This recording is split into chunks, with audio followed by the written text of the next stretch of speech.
Hello, and welcome to the South Coast Artist Index, where artists, performers, and writers, as well as curators, directors, and supporters, anyone with ties to the creative community, drops by to introduce themselves to you.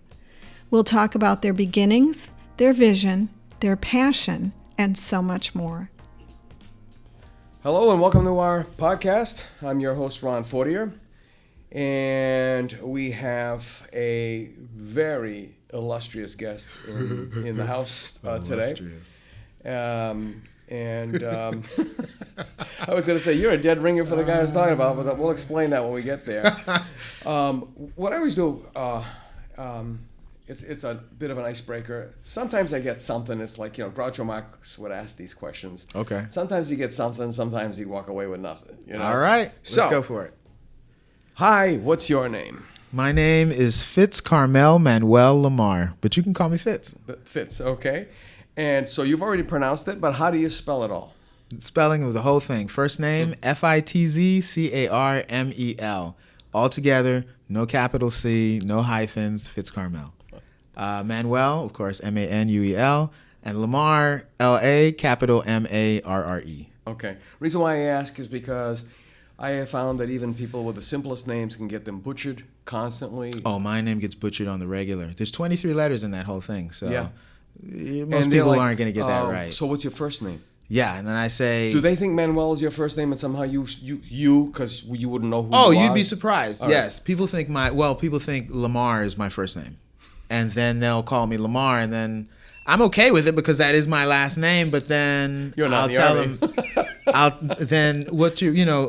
they'll come to me with the application. Hey, on here no, Fitzcarmel is the first name, and like you said, I don't know my name or where I'm supposed Jesus, I hit pay dirt again. To put this down there. Yeah, that happens all the time. All the time, and then usually there's not enough space on any application for my whole name. So, Fitzcarmy or Fitzcar. Yeah. Is there a Fitz? I don't. Am I pronouncing that right? You don't have enough space in your application, so that's all I can fit in there.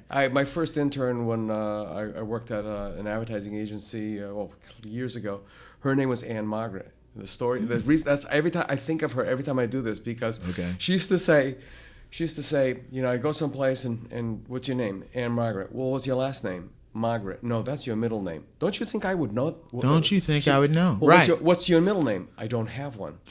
Why don't you have one? Wow! I mean, it's like what's wrong with you? Why don't you have exactly, exactly. What happened? So where did you come from? My family, me, because you said you've only been here 7 years. So okay, yes. Originally I was born in Boston, but there was a divorce, mom and dad. I ended up in Florida when I was about 4 or 5, and then lived there. That's where I grew up. Mm-hmm. And then from there, I kind of lived in Florida for a while, moving north. And then I moved to California, Los Angeles. I was there for about 7 years or so. And then I moved out here. And so I've been here almost 7 years. Okay. So what made you come back, kind of? I mean, you missed the mark by 60 a miles south. A little bit. Yeah. Family. Okay. My son is in South Dartmouth with his mom. And so we were out there in California. And now she lives there, and I live in New Bedford. Okay. Yeah. Okay. Yeah. All right. Yeah, I know the feeling of the divorce thing because the first 6 years of my life was spent in New York City. Oh, right on. And it kind of set me on the path, that I'm still on. I had the uncle, my mother's uncle, was a crazy man for culture, and nice. Supposedly he came from the old country and couldn't read or write. I mean, couldn't read or write his own language, and obviously he couldn't read or write English. And the legend is that he locked himself up in a room for a short period. It wasn't that much. It was amazing. He came out, speaking language. Get out of here. Yeah. He was a newspaper publisher in the Wow. city here. Wow. Yeah, That's huge to move to that level. Yeah. Well, I'm a big I mean, not everybody knows this, of course, because I don't talk about it, but self-education is huge to me. Like, it is. Being able to, because I'm a self-taught artist. I was going to ask at that point, yeah. Like I mean, I went to school for graphic design, but I still learned more at a job than I ever did in school. Yeah. But as far as painting and drawing and illustration and all of that crafty stuff, I was kind of a hermit for a long time. Even as a kid, I had siblings, but I kind of played by myself for hours and hours on end, whether it was making stories with G.I. Joes or talking to my cousins when they would come over and making up these stories about G.I. Joes or anything. I was a storyteller.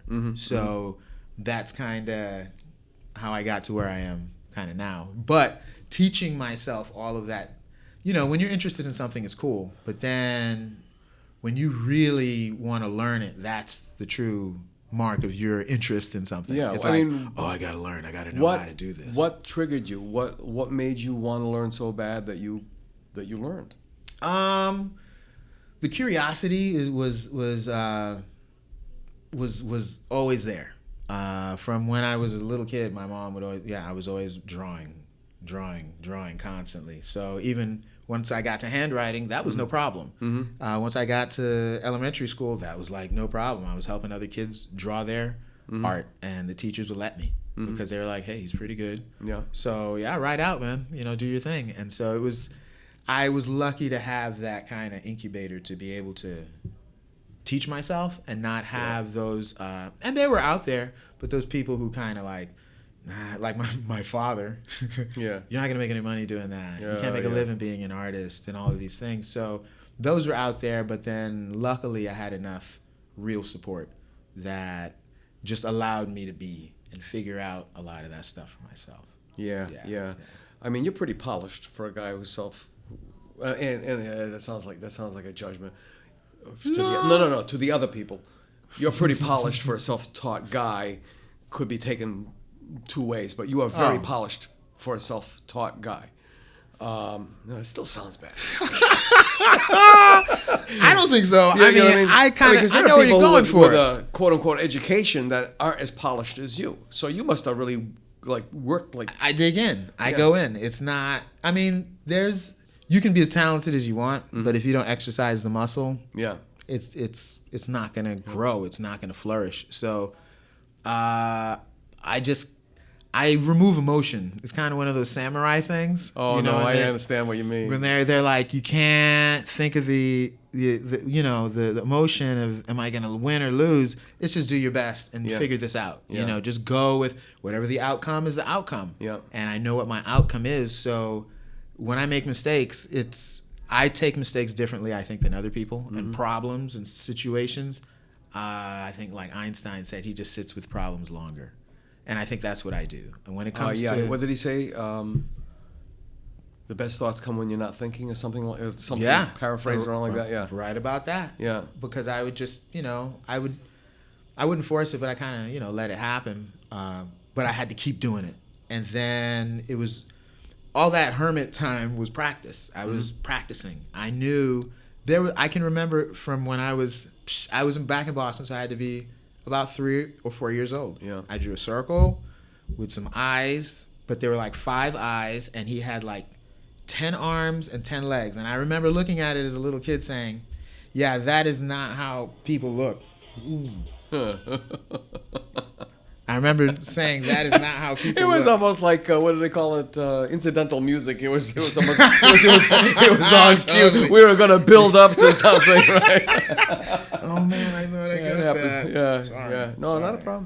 Not a problem. Yeah, so I lost my train of thought now. So that's not how people look. 10 arms. That's not how people look. Yeah. And then that was my quest, I guess, from when I was a little kid to make it look like people.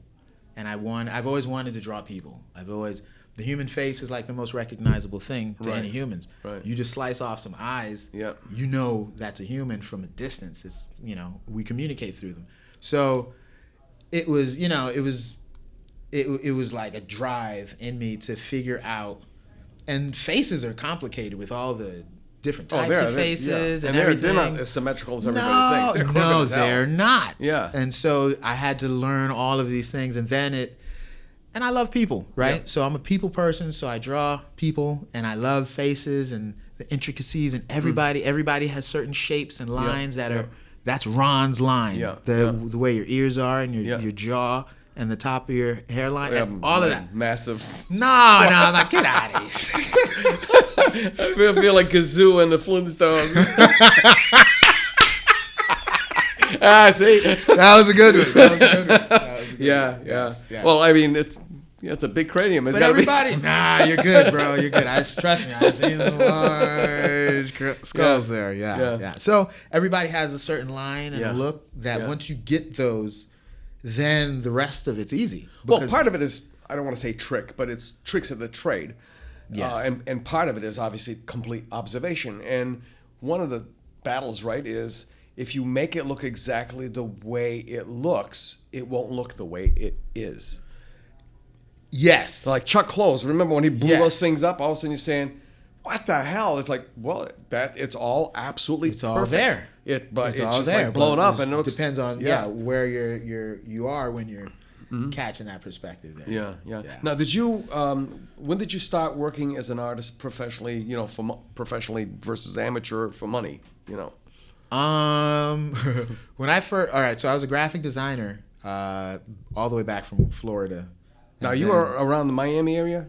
Yeah. South Florida area, Fort Lauderdale. All right. I grew up in Miami, but then I moved to Fort Lauderdale and then Lake Worth. Because I went to the U for graduate school. Yeah. That was... You probably went at the fun times, too. Oh, yeah. That was when the whole entire police department was indicted for cocaine trafficking. Yes! Okay, yeah, you were there. That's Florida. That's Miami. South Beach was still Skid Row. Yeah. So when I was coming up, they kind of dusted that dirty rag off, and then they started throwing some clubs and bars down there, and it slowly started getting some legs, and then it blew up there was a 5-year span, not even 5. I remember clubs when they closed at 4, and then they started closing at 6, and then they just stopped closing, and they would stay up all night. And you had the after parties and all this other stuff. Yeah. And South Florida, that South Beach area, it's just alive all day. So you always hear like New York is a city that never sleeps. Yeah. I was like, Florida ain't taking no naps either. No. It is. At least Miami, Miami, Florida. That was you can party. It's gonna beat you at the party game. You can't out party. No. South Beach. No, you can't. You can't. When I was there, they had a huge crisis of they had no idea what they were. They had to have a smile program because all of the resorts, people were like all grumpy looking and stuff like that. And then it was Miami Beach itself was Bubby Land. That's where all the Jewish grandmothers went on, either because they wanted to or they were sent down there by their family. So there were bubbies everywhere. So you have signs in Yiddish. Signs in Spanish, we're talking multilingual parking signs and stuff. Totally. And then it was just kind of weird. And was it the 9th Street Bridge or the 19th Street Bridge? I never get those right. That's next to I think the Dade County Jail is there. But that's where they impound all the drug boats. That was one of those drug boats. Like, I mean. I don't want to get my aunt in trouble. She worked with Miami-Dade police. And, all right. She may have met my brother. My brother was U.S. Coast Guard. Oh, okay. He was responsible for the time. It was the largest coke bust in U.S. history. He was the leader of that. She was around then, yeah. And she was saying like a lot of those busts, some of them she felt anyway were staged, because she was like a lot more is coming through than that. Like whatever they're allowing, and that's how she said it. Whatever they're allowing us to catch, they're getting like 10 times more. Oh yeah, they were in. like those guys who got caught were guinea pigs. They had no idea what's going on. Yeah, so while they were totally set up. While the coasties were jumping on them, they were going around the back going, yeah. Totally. Well, living there, I remember today, Miami-Dade police, in cooperation with the United States Coast Guard, confiscated 50 tons of marijuana floating off of Guayaquil, and every night it was like the tonnage kept going up and up. Yeah. And then we left just before they had they incinerated all the stuff that they had collected, and they had a downwind party. It was absolutely insane. Oh yeah, it was. What it was a downwind party! Yeah. I gotta write that down. See, Miami back then had, like I said, they had this crisis of self, because if you came from the north, because they thought back then, and this is between 75, 77, they thought they were at the end of God's finger. There was more international traffic going through Miami than there was American traffic. So, good, bad, and indifferent. And so when they found out you were from Boston or whatever, after making fun of your accent, they wanted to know what was going on, because art-wise, they thought they were living in a desert of culture or something. Really? Yeah. And then it really blew up after that. Yeah, because it's a hotbed of culture. Oh, my now. God. Like yeah. Wynwood? Wynwood. Have you been? Yeah. Oh, my God. Yeah. That is like Yeah. artist heaven. Yeah. When I die, that's what I want my heaven to look like. Can we swear? No Yeah. swearing? I mean, what the heck? I mean, Okay. yeah. Fuck Gold Streets. I want murals everywhere. Yeah. Because that place, and then I remember there's this one street, you just look across and there's no murals. Yep. It like ends. It's like, oh, this is the end of Wynwood. This is the end of Wynwood, And you're like, wow, everything looks so gray and beige. Well, and you go boring. to Coral Gables, and that, like with Virginia Miller's gallery, and they're the very staid galleries and so on. Right, It's very right. very Coral Gables. Right. And you go to Wynwood, and there's like stuff jumping all over the place. It's so fun. There's one place you're on Wynwood, and I don't know. Jasomi and the Namdi is on the right hand side, and this other gallery, I looked and I said, Don Wilkinson would blow his brains out in this place. I mean, it was like. That was like Don's, that's a place he and Elizabeth would have to go check it out. Yeah. Yes. But it's phenomenal. But, I mean, we're talking, you have to pay a participation fee to show in those galleries. Not because the gallery owners are bastards and shysters, but because you're talking, well, let's see, I've been married to Paula for 5 years ago. It was $250 a square foot. Wow. Yeah. Wow. Yeah, that's a lot of money. That's a lot of money. That's a lot of money. And then, of course, the PAM wasn't there at the time. Okay. Yeah. And that is a phenomenal gallery, museum actually. But yeah, there was. Yeah. Florida was, unfortunately, like just before I left, Art Basel was starting to really pick up. Like I was going there a few times, and it was just. You went this year, right? No, I didn't go this year. Okay. I haven't been in a long time. All right. Honestly, I've got to go. I've been talking to Paula about it. Yeah. Well, because for me, it's like alma mater. A lot. We only lost one friend so far. I mean, I'm glad I went down there. I had to do a workshop at the PAM. Right on. The Perez Art Museum, and thankfully, because he just dropped dead. It was New Year's Eve. Yeah, this guy was phenomenal man. And who was this? His name was Peter Zorn. This guy was a Renaissance man. He worked for GM as an auto designer. He was an industrial designer. Okay. But he was like a Renaissance man, and he developed the 1/6 lunar gravity lander simulator for NASA. What? And there's a piece of work down there. The only part that's left of it was our MFA thesis. It was an 8-foot by 12-foot drawing, graphite, all done with a pencil. Not really. Yeah, of an M1 Sherman tank with General George S. Patton on the deck, with a full complement of pieces. It had an entire storyline and everything. It was absolutely fantastic. It's pretty badass. But there's one piece that's left that still exists that I'd love to be able to have shipped up here for the military museum if that's possible.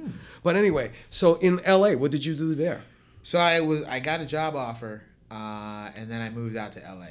Oh, wait, I'm remembering now. Was there something to do with you in the recording industry when you were down in Miami too? No. Okay. No. Right. Nothing like that. No, okay. No, right. I was. I didn't know if you were doing covers or. No, I was doing, well, I started doing like home entertainment covers. That's by the time I got to California. All right. Because I wanted to up the game a bit. I was doing graphic design in Florida, and it kind of wasn't really going anywhere. Yeah. It was okay. But I mean, it had to be stuffed with people, you know. But then someone who kind of worked with that company, it was Maverick Entertainment, so that's a movie distribution company. Yeah. Shout out to Doug Schwab. And from there, somebody who was doing movie covers, I wanted to do movie covers. I built a relationship with him, and he was like, "Yeah, you're good." And he gave me the royal treatment. He flew me out there. I hung out one time, and then one of his guys was getting married, and then he invited me out to work. And then at the end of the week, he offered me a job. And he said, if you can get out here on your own, you got a job. So I told him, I'll see you in a month. Wow. And I sold all my shit. And it was a huge purge. Like, I got rid of and moved. So, well, no, I didn't even sell the house. I ended up losing it in foreclosure. Mm-hmm. But I sold all my stuff and headed out to Cali.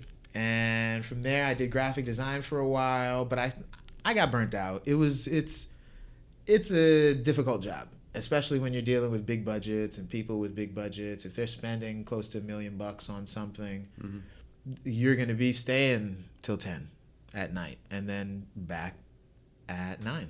And then, sometimes in some places you could take work home. Mm-hmm. So it just became a bit much for what I wanted to be doing. And then the little bug was creeping in. I would see the invoices, and I knew how much money they were making. And I was like, man, I'm not making that much. Yeah, you're making a drip. And then when I would ask for raises, of course, you get the negotiation talk. But I'm like, I know how much you make. Mm-hmm. I see it. I don't know if anybody's paying attention, but I am. And so, I felt like if I have the chance to do it over again, I'm going to work for myself. Mm-hmm. And so when the circumstances came about that I had to move out here, I had the mentality, I'm going to completely rebuild myself because nobody knows me out here. Mm-hmm. So I can be whoever I want to be, and nobody's going to know any better. Mm-hmm. So when I came out here, I said I'm going to be a traditional artist.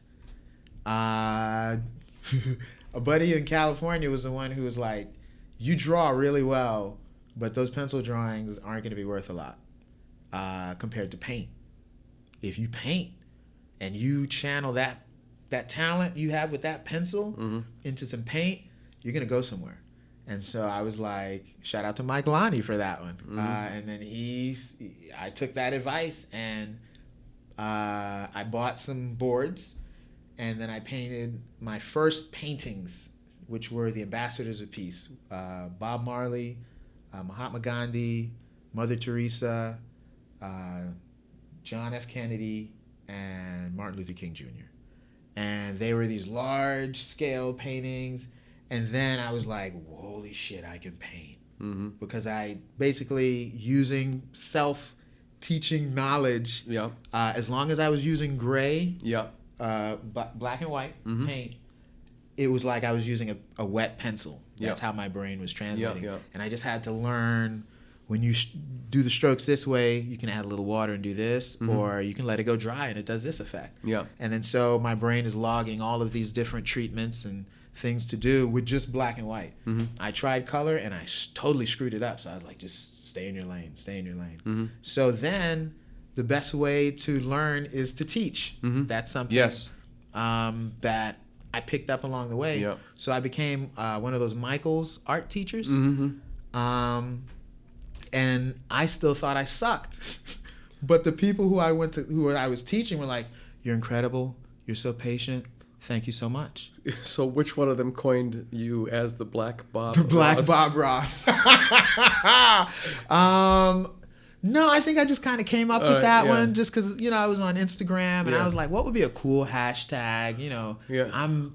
At first it was the art guy, right? I was the art guy because from Michael's, then I started teaching painting because I only have an associate's and I can teach anybody how to paint. And as soon as they see your work, they're like, yeah, I'll sign up for that. They're not asking for a degree or anything like that. Exactly. So then I made up these. So that was my intro to being a professional in the paint arena. Now I was an art teacher, and people were paying me. Michaels gave me free paint and brushes, and they gave me like all these panels and canvas and stuff to, get your classes going. And I didn't do, my classes weren't packed, but that wasn't the goal. I was trying to teach myself. So then I got to a level where I felt very, very comfortable, and then I became one of those paint nights at Painting with a Splash. Down there in New Bedford. That was, or Painting at Splash. Yeah. And the Trayans, is it? The Trayans? Yeah, they used to. Yeah. But now they sold it to somebody else. Yeah. And they were cool. They treated me well. But that's where I think, that's where I came up with the Black Bob Ross. Okay. While I was there, because I figured I'm painting in front of people. Right. And you got to do the chatter, the whole time. Thing. Yeah, so I'm telling dirty jokes and all kinds of stuff. I'm dancing around, doing a little singing. Because they're tighter than drums. Yeah. Because they want to do it so bad that they're like so emotionally overwrought. Yeah. You gotta loosen them up a little bit. And you got that liquid courage with you. Take a few swigs. So even they told me, like, by far, according to the reviews and everything, you're like the best guy here. You're really doing it. And I didn't know any of that. I never read the reviews or anything like that.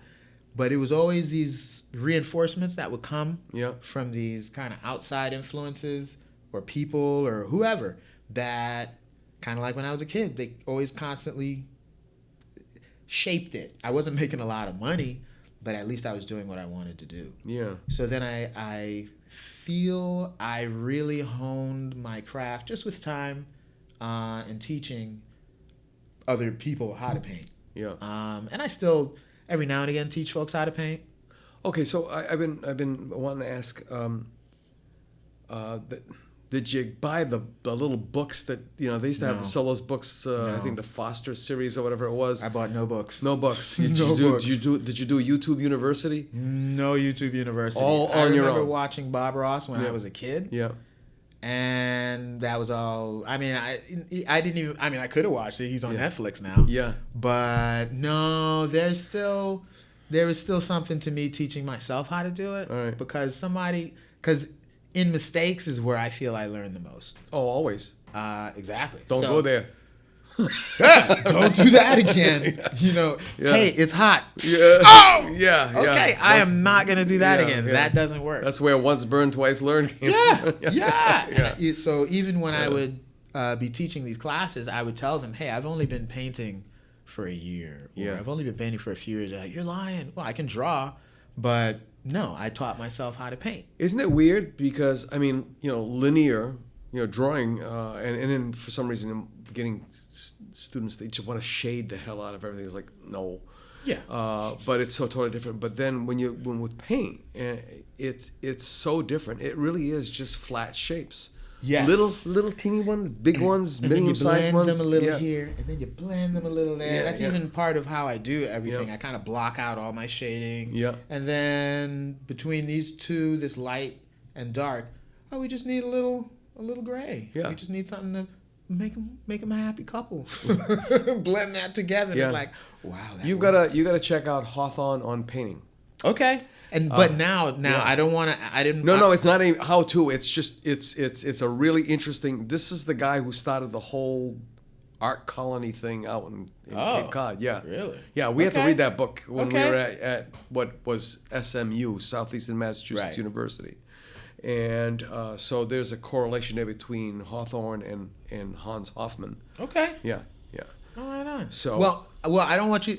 And I don't want anybody to think I'm against education. No. Because now what ended up happening is I do every now and again pick up a book. All right. And like Southworth Library has this great book sale. Mm-hmm. And I was able to pick up like a book on skin tones. Mm-hmm. And I was like, this is going to help me because it's in my portrait thing. Mm-hmm. And then there was all these great little things that some of them I knew by all of my mistakes. Mm-hmm. And then some of them were like, oh, that's how you get that. Yeah. And so there was still value in those a lot. Not that I think I enjoyed kind of being in the wilderness by myself and trying to figure it out, and then getting some formal books and seeing what other people are saying on how to do this and that. And sometimes I'm like, yeah, I don't need any of that, and then I just still go and do my own thing because it comes out okay. And so if it looks good and people buy it, it must be okay.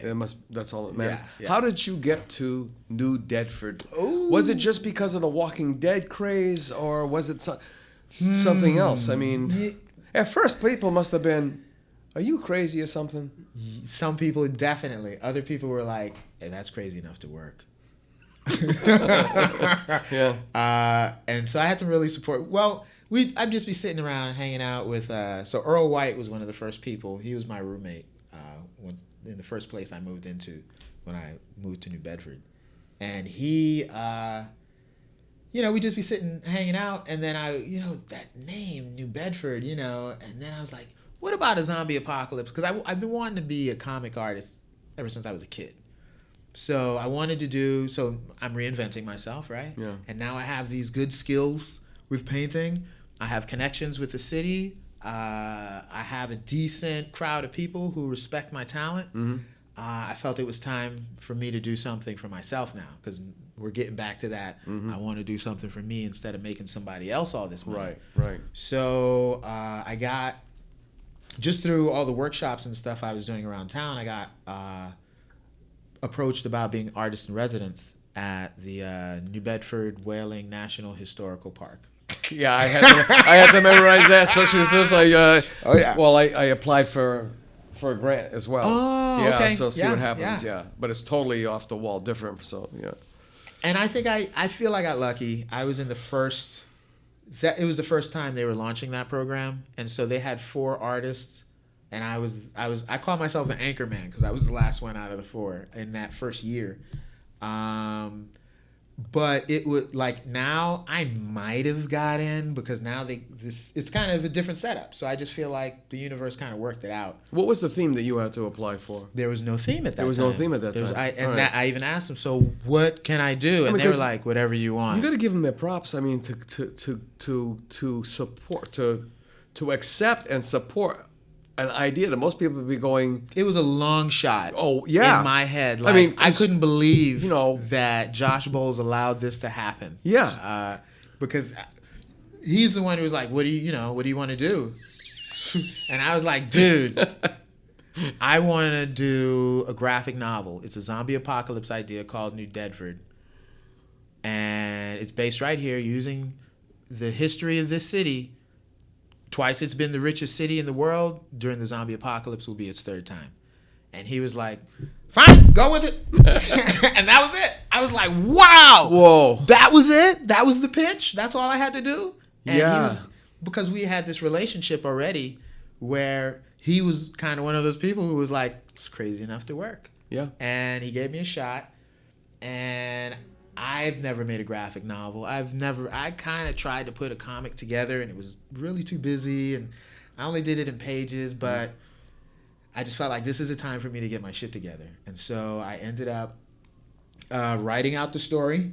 So the first book is pretty much written out, and the second books are kind of pretty, they're almost done too. The writing portions of them anyway, for the script and dialogue and such.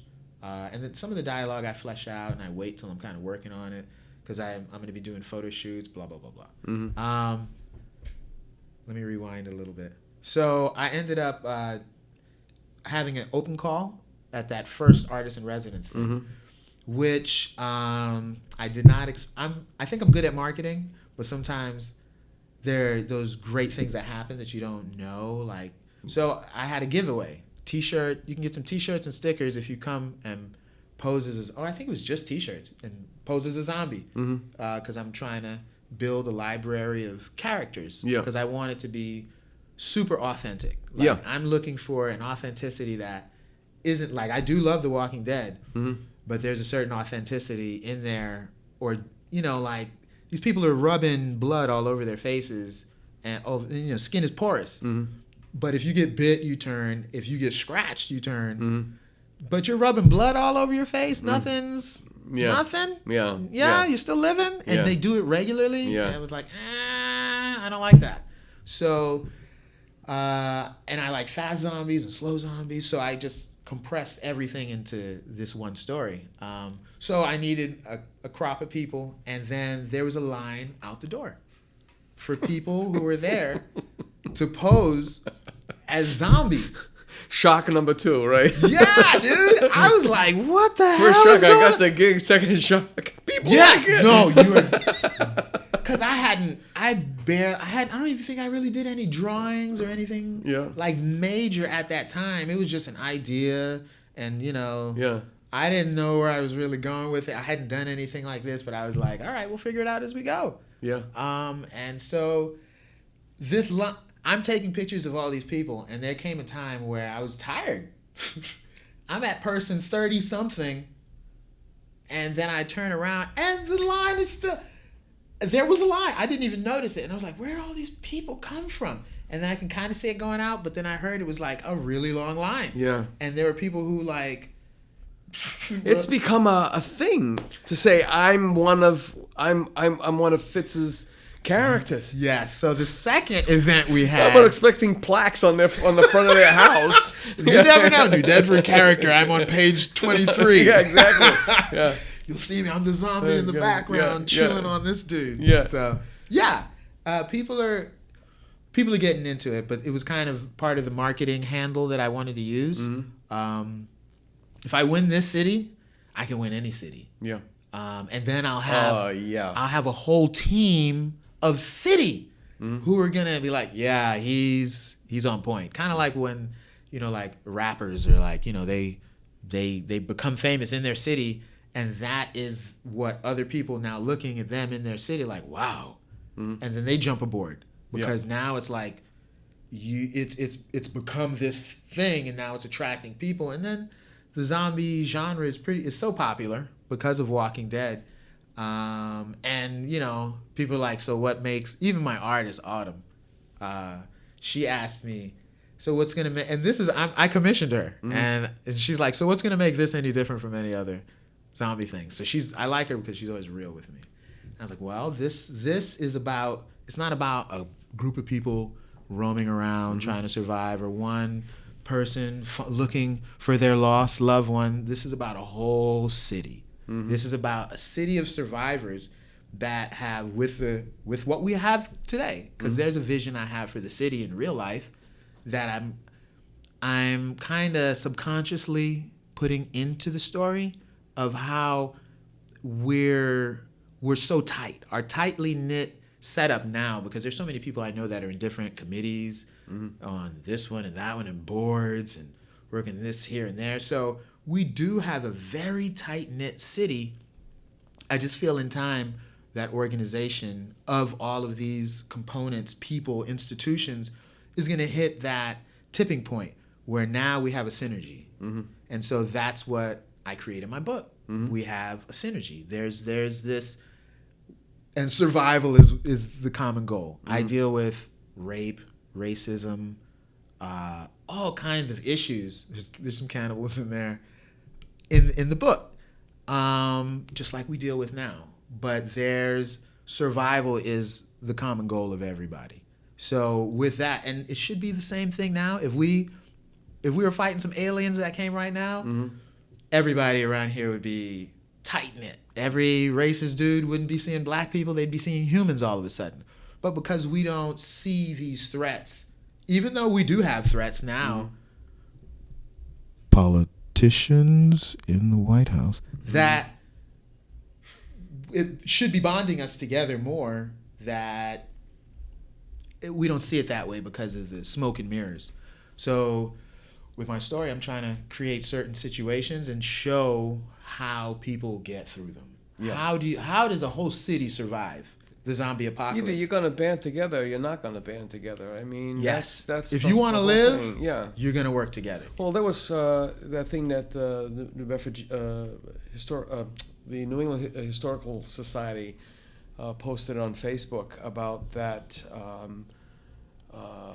lieutenant colonel. He shot one of his own guys. And it's kind of interesting how you see the race relations, what still exists in Southie, to Roxbury, Duxbury, and you can see what the roots of that prejudice was. Yeah. You know, everybody, you know, my situation, we have these conversations, and I cannot feel what you feel in your skin. Right. But we have like or similar experiences because everybody comes up. It's weird. It's weird. It's the empathy that exactly. that if we exercise empathy, the connections we'll be able to make are amazing. Because that's the way I've been able to build my relationships. I'm a people person. Yeah. I'm not like all these other cool people who don't like people. Right? Like, I don't like people. I like animals. I trust animals more than people. Yeah. Like, really? Okay. All right. That's you. Yeah. But not me. Yeah. I love people. I trust people. Now, I have pretty decent intuition, so I know that there are people you cannot trust and that there are people that you got to keep an eye on. Mm-hmm. So I'm not saying that people are evil, but I've been bit by a dog. Yeah. So, you know what I mean? Yeah. Like, I don't know. Do I trust dogs? Yeah. Some of them. Yeah. Not all of them. Yeah. Because I've been bit before. So, once bitten, twice shy. Exactly. So I'm going to kind of, I keep my guard up. And that's with people too, but I still love people. I give everybody that same respect. I'm a guy who likes to hug people and talk to people. And there's also been this shift that people don't really talk about. You see the kids, and I'm talking the teenagers of today, and it probably goes up to maybe, I don't know, the millennials or whatever, where because of what happened in school, bringing in, to use that term, the SPEDs, the special education kids, the kids who were different.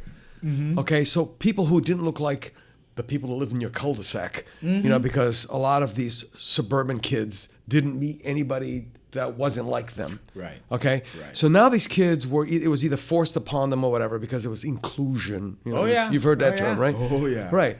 So now you've got this generation who's grown up and the dating, it doesn't matter anymore. It doesn't.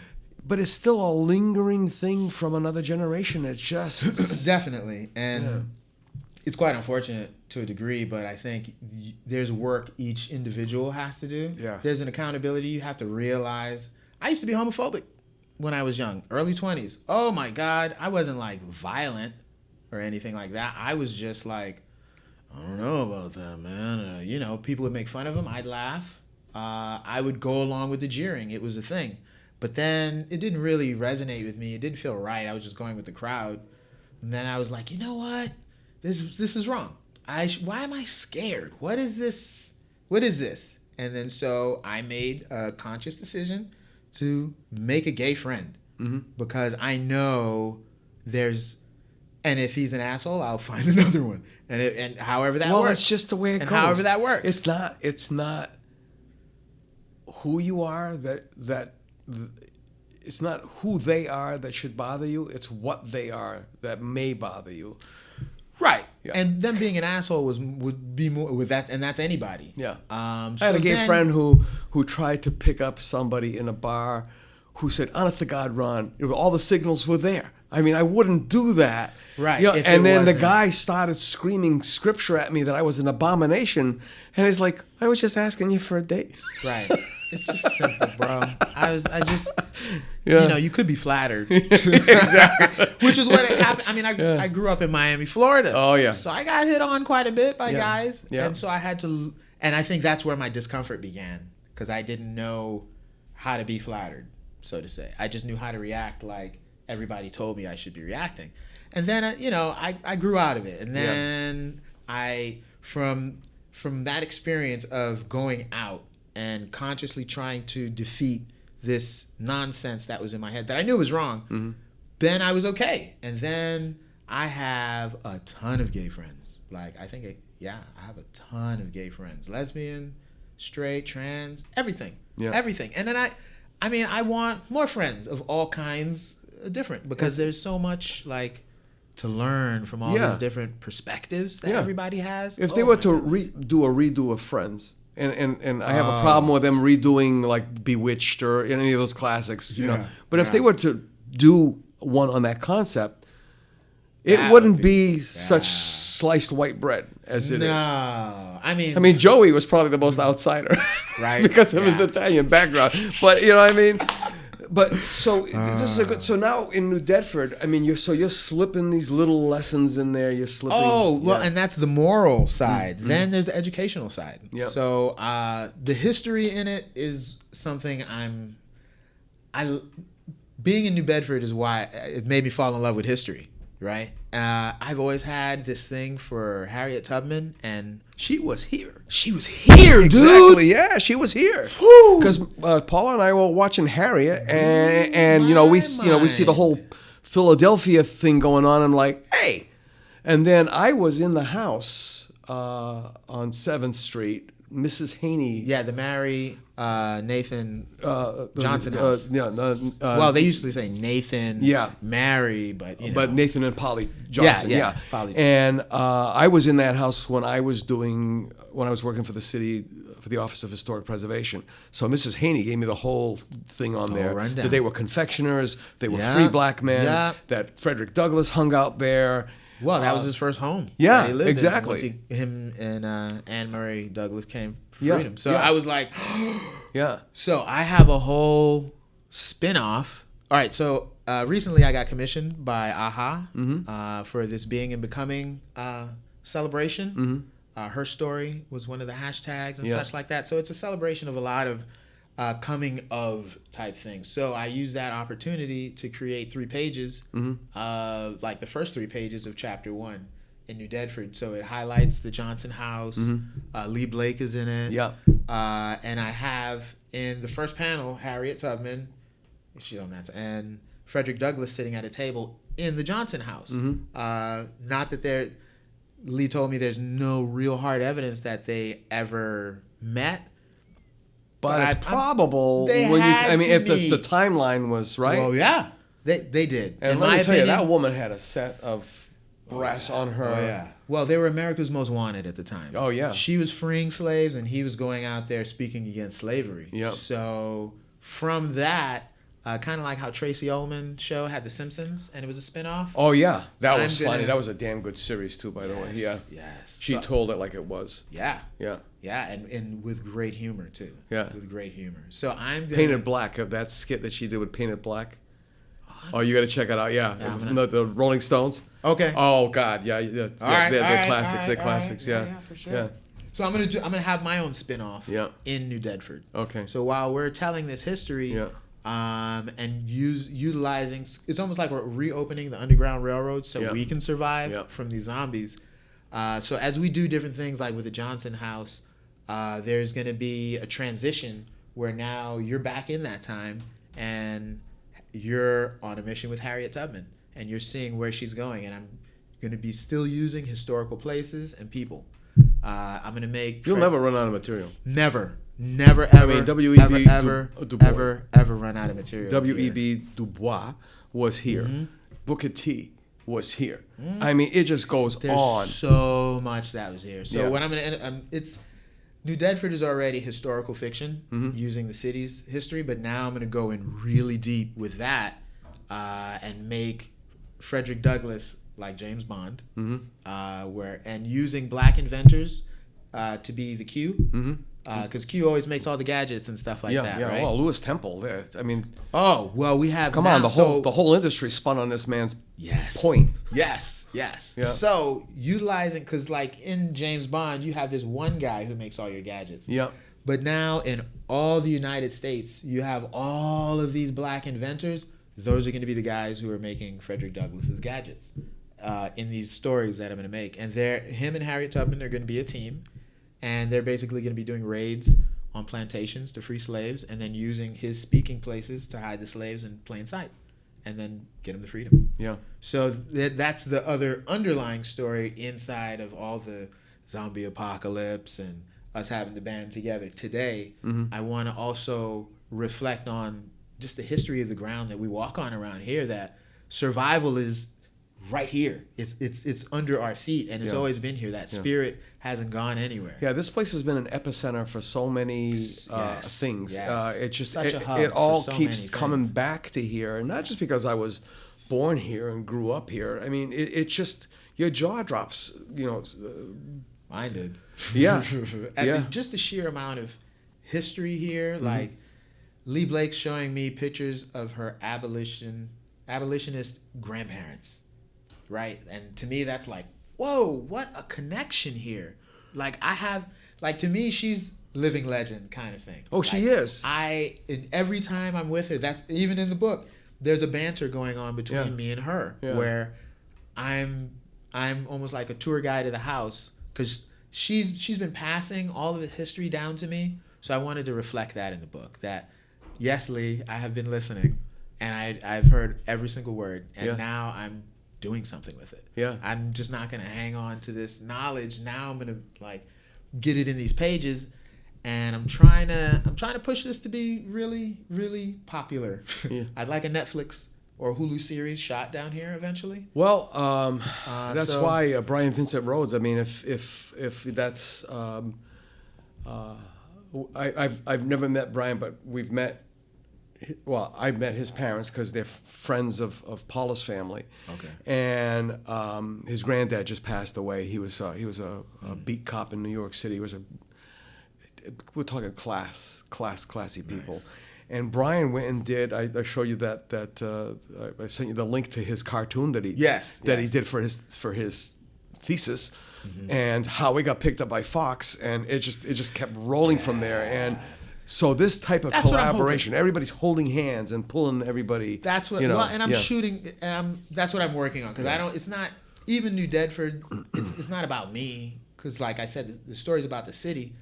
I'm writing these grants and everything just so I can hire other artists because they're artists like Autumn lives here. She's great. Scott Carolla, I'm trying to get him aboard. Ryan Santos. There's just some phenomenal artists here.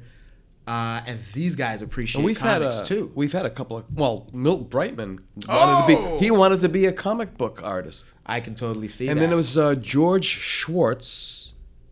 He passed away, probably was around 2012, 2013. Oh. He was the guy who was the artist for, we're talking one of the big ones from DC, Adele. Really? Yeah, I've been collecting these obituaries because part of the whole artist index is we want to raise the dead. Okay. We want to raise, everybody knows about Beardstadt and Bradford and blah, blah, blah, blah. Right, but there's all these other people. There's a ton of them. Every color and every walk of life. Absolutely. That haven't that people have just lost track of, so there's a lot going on there. We're gonna start winding this down. You got it. And I tell everybody, this is not a one and done. Okay. Thank goodness. I mean, if we were to just concentrate on Hat Street.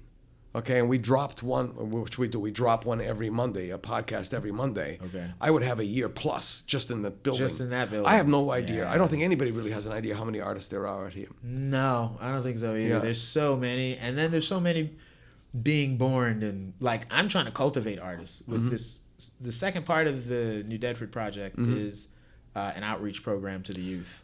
If you ever have a chance to go to Miami, I will connect you to Lourdes Fuller, my friend Steve's wife, and she's my friend now too. Okay. He was a year behind me at the U. She's an art teacher. Okay. In it's a tough neighborhood. Sherman Middle School. I can't remember. I got. But if you look her up on Facebook, you'll see where she is. I mean, I walked in there with a bit of a. Because I've seen what happened to art education. I walked away from it because it got me. Yeah. It got me crazy. I didn't want to be pushing around a shopping cart. I was the guy with the cart. You know what I'm saying? Had to go to these different exactly, and it was entertainment and they weren't. Yeah, there wasn't really a serious educational component. But when I walked into that school and I saw what these kids, the potential. Oh my God! I mean, I was gut shot when I walked in that door. I couldn't breathe. Yeah. It was phenomenal. We're talking middle school kids. Nice. And she runs a tight ship. Let me tell you, it's just phenomenal. So it's not going to be a one and done. Want to have you come back, especially if there's a key moment or a pivotal thing that you say, hey, can we book a podcast? I want to let you know. And don't forget, they're not timely because we're backlogged. But we're working on that too, because I am putting out grants. We are putting out grants because it's the same thing. We need to get writers to write articles on these long lost people, right? Even up and coming people. Right. We need to. I don't want anybody to work for nothing like I'm doing right now. I'm not with that. Yeah. All right. Exposure doesn't pay the bills. Oh yeah. Let me play my mortgage with exposure. See how well that works out. One final question. Yes, sir. What do you want to be remembered for? Because this is what the Artist Index is all about. The elevator pitch is we're building a pyramid. Pyramids weren't used to preserve bodies; they were used to preserve memory. Okay. Memory was memory was about completeness. Yes. Okay, all the parts of your soul. They didn't believe in one soul; they believed in many souls. All those parts of your soul had to be contained so that you could make that journey to Perseus's belt. Yeah. And be reunited to whatever it was that made us. So, what do you want to be remembered for? What do I want to be remembered for? That's a great question. I can't say I've ever thought about for that. Or as? I would want to be remembered as like just a cool ass dude that had talent that people like. I don't want anybody to, I mean, you can say artist or but just as a person, I want people to like really just have almost different facets of thinking like, man, that guy was so talented, but he was like fun. Like, oh my God, I just like being around him. He was a cool person. Like, just I hear of other people and how they talk about great people who have passed, and they don't necessarily talk about what they did. They talk about how they made people feel. So I want to be, there you go. I want to be known as that guy that makes people feel good. Yeah, I think I smiled when you said that because I met Julia Child. And it was a happenstance thing, and it was like, okay, if I don't get an autograph, nobody will ever believe me. It was like one of those dumb moments in my head. So all I had was a business card because I had an advertising agency at the time, and I handed it to her, and she saw I was from New Bedford, and she said, "Oh, Mr. Fortier, do please sit down." She spoke with me for 20 minutes. She was phenomenal. And she wanted, about the fishing industry and so on and so forth, and she wanted to come down. And it was like, it was, yeah. And that's the kind of thing you want, not like, oh, that asshole. Right. Exactly. But even if you're going to be an asshole, you better be an epic one, right? Right. If I'm going to go that route, I'm going to be the biggest asshole. Yeah, and leave some really good stuff behind. Yeah. But I'd rather, I want to leave the good stuff, but then when people see it, because I know, you know what, there's artists who are super talented that people are like, yeah, but he's an asshole. And I don't want that. I don't want that. I don't want people to be like, oh my God, he changed everything here. He brought the industry of film and everything, and he's just a multifaceted, but God damn, he's an asshole. I can't stand being around that motherfucker. Yeah. So I want to be at least like, oh man, Fitz, like, he changed the game, but like, he's just so bright. We just like this guy. He's just oozing like his positivity. Yeah, exactly. Yeah, I just want people to. Exactly. Yeah, I guess that's what everybody wants. Just people to like. Exactly. Well, it's that time. All right. And once again, I'm your host, Ron Fortier. And once again, in case you came in the middle of this, we're with Fitzcarmel LaMarre. You can call me Fitz. Just call me Fitz. And we're brought to you in part by theartistindex.com. That's the In Focus podcast, that is. That's brought to you by theartistindex.com. The Artist Index is a local resource for artists, art professionals, and art lovers.